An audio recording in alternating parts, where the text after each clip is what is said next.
Doctor সাহেব, MRI রিপোর্টে তো কিছুই এলো না, তাহলে কাঁধ থেকে হাত পর্যন্ত এই অসহ্য ব্যথা কেন?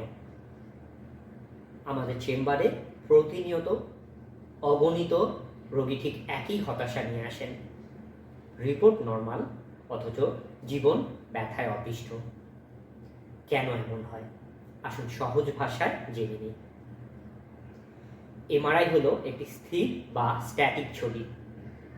এটি আপনার হাড় বা ডিস্কের শুধু গঠন বা স্ট্রাকচার দেখায়, কিন্তু আপনার শরীরের পেশিগুলো চলন্ত অবস্থায় কিভাবে কাজ করছে তা এমআরআই বলতে পারে না।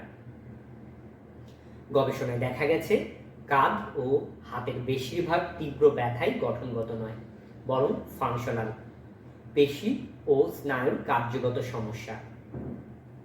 এমআরআই নর্মাল আসার পরেও ব্যথা প্রধানত 4টি কারণে হয়: মায়োফেশিয়াল পেইন সিনড্রোম, পেশি ট্রিগার পয়েন্ট বা শক্ত গিঁট তৈরি হওয়া যা এমআরআইতে ধরা পড়ে না; মাসেল ইমব্যালেন্স, দীর্ঘক্ষণ ঝুঁকে কম্পিউটার বা ফোন ব্যবহারের কারণে পেশির ভারসাম্য নষ্ট হওয়া; স্নায়ু চেপে যাওয়া, হাড় ছাড়াও শক্ত পেশির ভেতর দিয়ে যাওয়ার সময় ঘাড়ের নার্ভে চেপে যেতে পারে; সেন্ট্রাল সেন্সিটাইজেশন, দীর্ঘদিনের স্ট্রেসের কারণে ব্রেইন অহেতুক ব্যথার সিগন্যাল বেশি পাঠায়। কি করলে এই সলিউশন পাওয়া যাবে? ফিজিওথেরাপি কেন কার্যকর?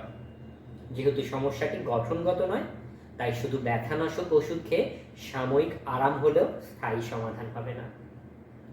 ওষুধ কেবল ব্যথার সিগন্যাল বন্ধ করে, ব্যথার কারণ দূর করে না।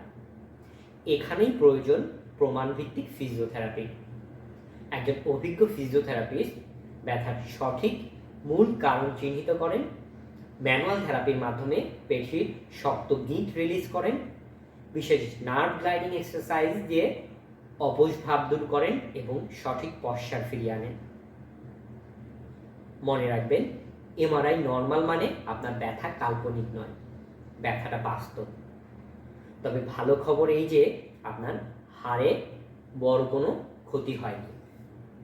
তাই ব্যথা চেপে না রেখে আজই একজন অভিজ্ঞ ফিজিওথেরাপিস্টের পরামর্শ নিন এবং ব্যথামুক্ত সুস্থ জীবন ফিরিয়ে আনুন।